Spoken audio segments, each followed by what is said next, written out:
Terima kasih Pak Gawus. Silakan Pak Ongko. Terima kasih pimpinan. Assalamualaikum warahmatullahi wabarakatuh. Yang saya hormati Pak Menteri beserta para Dirjen, Sekjen, Irjen, dan seluruh jajaran pimpinan dan kawan-kawan Komisi 2 yang saya hormati. Pak Menteri, saya ada beberapa poin yang ingin saya sampaikan pada kesempatan ini. Yang pertama, paparan Pak Menteri tadi terkait dengan proses penunjukan PJ-PJ ini yang telah dilaksanakan dalam bahasa Pak Menteri tadi itu adalah sebagai bentuk katakanlah kepedulian meskipun pemerintah memiliki kewenangan sesuai dengan undang-undang untuk menunjuk sendiri, namun tetap dilaksanakan dengan meminta pertimbangan daripada beberapa pihak, termasuk diantaranya DPRD dan sebagainya dan sebagainya. Ini sangat kami hargai, akan tetapi yang ingin kami sampaikan di sini, sebagaimana Pak Menteri sampaikan tadi bahwa Pak Menteri pun ini adalah menjalankan undang-undang karena tidak ikut dalam membentuk undang-undang itu terlebih dahulu. Saya pun secara pribadi juga tidak ikut menggagas undang-undang tersebut Pak Menteri. Dan itu sudah ada undang-undang itu. Kita tidak bisa komplain lagi ke belakang. Akan tetapi sebagai bentuk evaluasi, meskipun ini mudah-mudahan inilah yang terakhir buat kita akan adanya PJ-PJ ini setelah pemilu 2024 dan pilkada 2024 ini mudah-mudahan tidak ada lagi seperti itu. Hasil evaluasi saya adalah berdasarkan proses yang telah berjalan ini, saya melihat bahwa pemerintah dalam hal ini diberikan kekuasaan yang terlalu besar untuk menunjuk pejabat politik. Nah, ini menurut saya sudah tidak demokratis lagi. Ya, tetapi ini sudah lewat, biarlah itu sudah berlalu. Mudah-mudahan inilah yang terakhir, hanya sekedar evaluasi saja, Pak Menteri. Dan kita hargai apa yang telah dilakukan Pak Menteri dengan data-data tadi yang menyebutkan bahwa dari sekian banyak yang ditunjuk sebagai PJ itu, secara perimbangannya saya lihat cukup merata, bagian dari usul DPRD, usul pemerintah, usul gubernur, dan sebagainya sudah disampaikan dengan baik. Saya kira ini kita apresiasi, namun ini adalah evaluasi kita.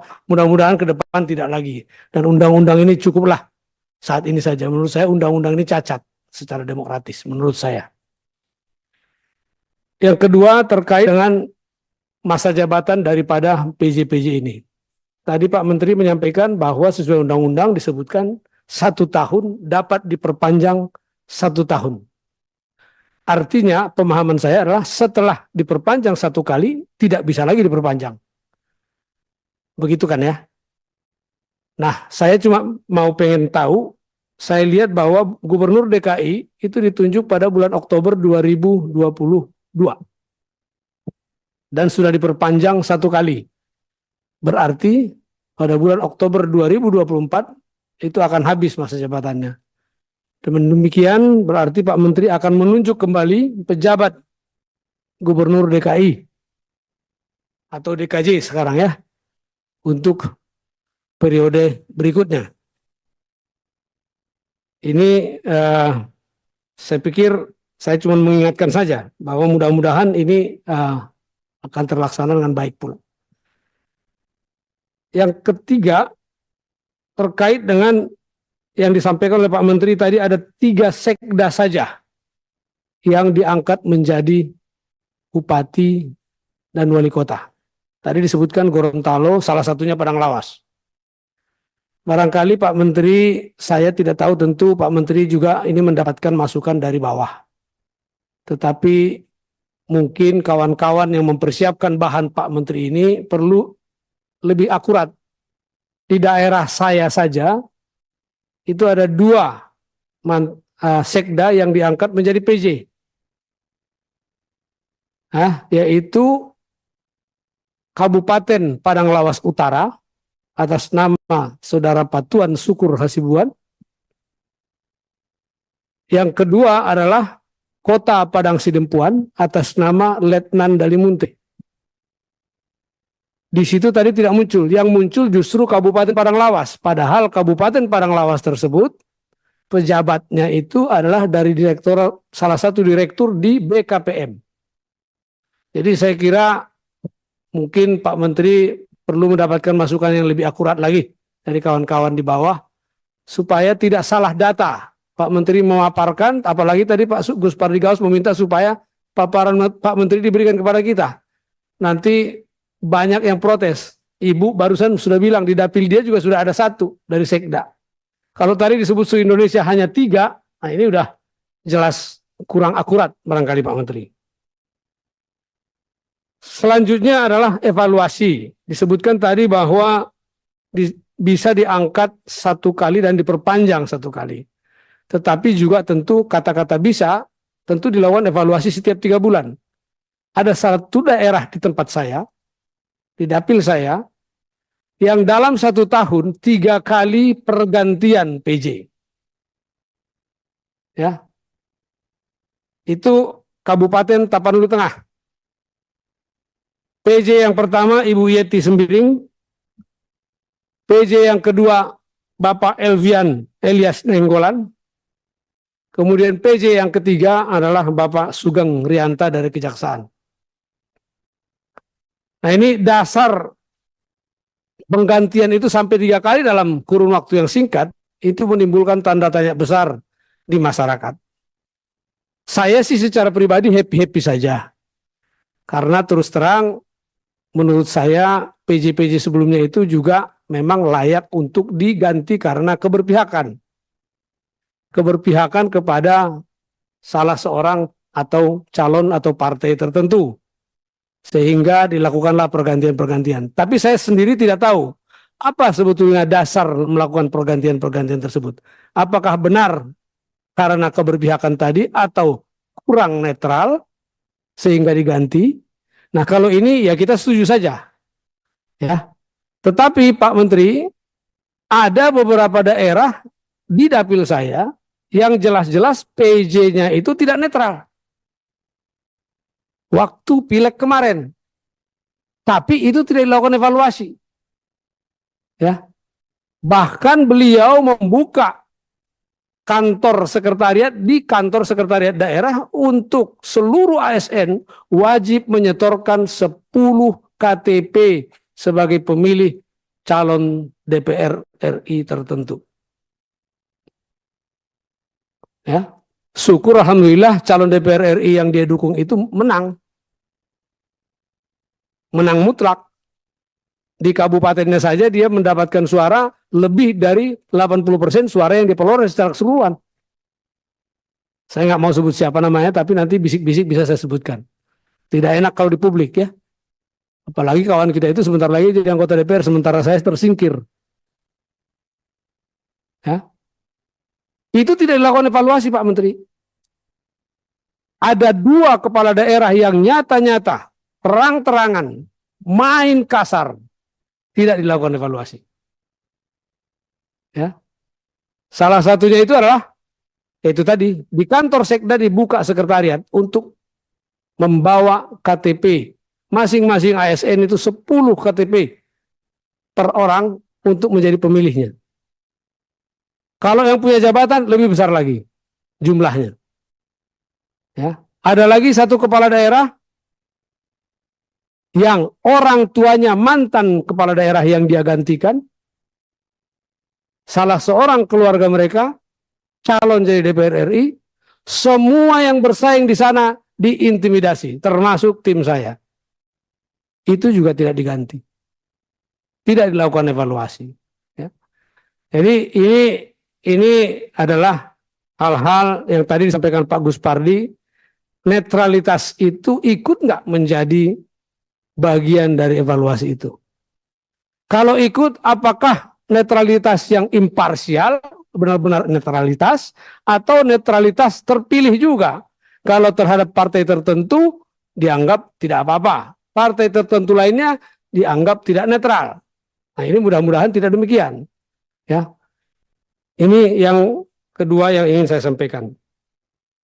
Seterusnya Pak Menteri, ini adalah Pak Menteri menyampaikan tadi momentum ini adalah momentum perbaikan. Saya sepakat.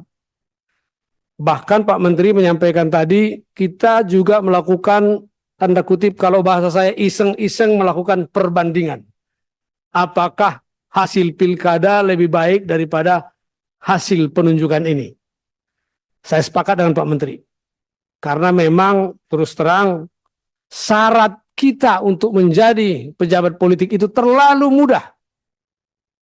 Baik syarat pendidikannya, syarat track recordnya, syarat usianya bahkan diintervensi oleh Mahkamah Agung dan Mahkamah Konstitusi. Ya, kita ini mau dibawa kemana negeri ini? Adik saya seorang anak buahnya Pak Menteri waktu Pak Menteri jadi Kapolri. Dia bilang, Bang, katanya, untuk jadi tamtama Polri aja, itu seleksinya macam-macam, Bang.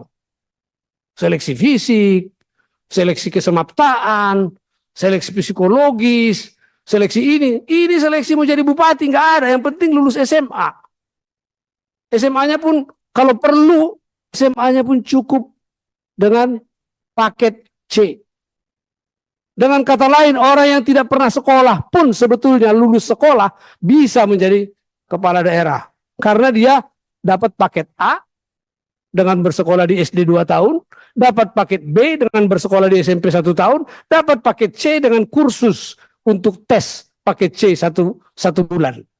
Bisa menjadi kepala daerah. Seperti apa yang kita harapkan Indonesia ini mau dibawa ke depan?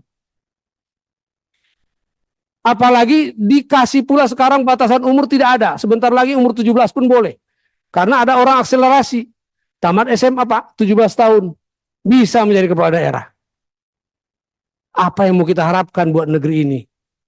Track record itu penting, pengalaman itu penting. Saya sepakat dengan Pak Menteri. Ini iseng-iseng kita bandingin nih. Mana yang lebih bagus hasil pilkada dengan hasil penunjukan ini? Saya percaya kebanyakan hasil penunjukan ini jauh pasti lebih bagus. Secara SDM pasti lebih bagus. Ya. Karena nggak mungkin pejabat yang Pak Menteri tunjuk itu adalah tidak berpendidikan. Umumnya rata-rata sudah S2, S3. Sudah punya track record yang cukup panjang. Apalagi menempati eselon 1 di kementerian atau eselon 1 di provinsi. Sudah pasti punya track record yang bagus. Untuk kepala daerah Pak, lulus SMA, bapaknya ada uang, ya daripada anaknya harus masuk perguruan tinggi mahal biaya, masuk aja dulu politik, langsung keluarkan uang. Saya kenal dengan salah satu orang, toke sawit Pak. Saya tanya dia, berapa abang keluarkan untuk anak kita itu? 3,8 M Bang, untuk anggota DPRD kabupaten. Umurnya baru 21 tahun. Belum lulus S1, masih sekolah tingkat 2. Jadi apa cita-cita untuk anak kita itu, saya bilang. Habis ini Bang, periode berikut masuk provinsi Bang. Setelah itu baru masuk kita bertanding kita di kabupaten ini. Menurut saya, mumpung Pak Menteri ini kan profesor ini. Ya, pendidikan tinggi. Semua kawan-kawan di sana teman. Ini saatnya kita benahi. Saya sepakat. Kalau perlu undang-undang ini harus kita benahi lagi, undang-undang tentang pemilihan umum ini. Saya sepakat sekali Pak Menteri. Malu kita sebagai bangsa Indonesia. Ya, belum lagi kalau kita bicara dinasti Pak.